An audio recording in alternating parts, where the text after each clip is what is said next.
अस्सलाम वालेकुम दोस्तों ये वॉशिंग मशीन मैंने उन लोगों के लिए ख़ास कर बनाया हुआ है जहाँ ज़्यादा लोडशेडिंग हो या उन इलाकों के लिए जहाँ बिजली ना हो। तो ये मैं पिछले 2 सालों से इस्तेमाल कर रहा हूँ, लेकिन मैंने वापस खोल दिया है ताकि मैं दोस्तों को पूरा इसको दिखा सकूँ ताकि किसी को फ़ायदा हो जाए। इसमें मैंने ये 12 वोल्ट मोटर लगाया हुआ है। ये डीसी पावरफुल मोटर होते हैं और ये ऊपर मैंने छत पे सोलर लगे हुए हैं, उससे ये तार नीचे आई हुई है और ये मैंने उसी एसी वाली मोटर के तख्ते पे लगाया हुआ है। ये इसका पॉजिटिव तार है, दूसरा इसका नेगेटिव तार है।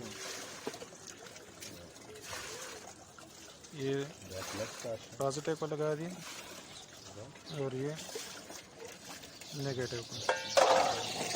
ये जो बहुत स्पीड के साथ चल रहा है।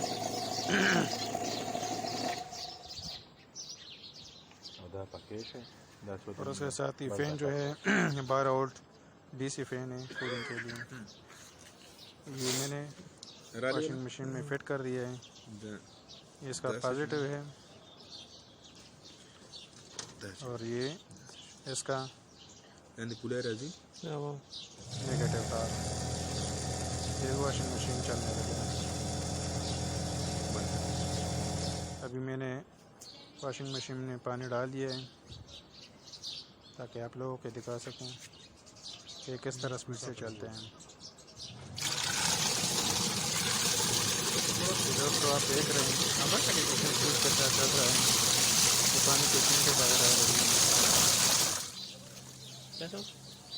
दोस्तों अगर आपकी वीडियो अच्छी लगी हो तो काइंडली मेरा चैनल सब्सक्राइब कर लें और बेल आइकन ज़रूर दबाएं ताकि आपको आने वाली वीडियो बर वक्त मिल सकें।